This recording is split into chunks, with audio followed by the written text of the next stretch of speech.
Right, okay. கர்த்தர் சொல்றாரு, புதிய காரியத்தை கர்த்தர் செய்வேன்றார். ஆமென். ஹல்லேலூயா, ஹல்லேலூயா. வறண்டதும் விடாய்த்ததுமான நிலங்கள் எல்லாம் வயல் நிலமாய் கர்த்தர் மாற்றுவராக. ஆமென். ஹல்லேலூயா. என்னை கேட்கிற தேவச்சனமே, இனி நான் உங்களை பார்த்து சொல்றேன், கண்டிப்பாகவே கர்த்தர் அவர் செய்ய போறத மட்டும் சொல்வார். ஆனா நீ யாரை பின்தொடர்ந்து வரணும்? அதை விட்டுட்டு 2026 வேற ஏதாவது பின்தொடர்ந்து போய் எனக்கு ஆண்டவர் புதுசா செய்யல அப்படின்னாருன்னா எனக்கு தெரியாது.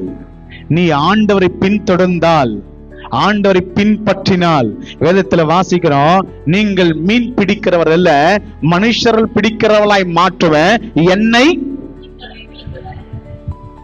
பின்பற்றாம எனக்கு மீன் பிடிக்கல, எனக்கு மனுஷனை பிடிக்கல அப்படின்னு ஆண்டவர்கிட்ட கேட்க கூடாது. அவர்கள் அந்த வலைகளையும் அந்த எல்லாவற்றையும் அங்கேயே விட்டு, வேதம் அப்படிதான் சொல்லுது, எல்லாத்தையும் விட்டு அவரை பின்தொடர்ந்தார்கள்.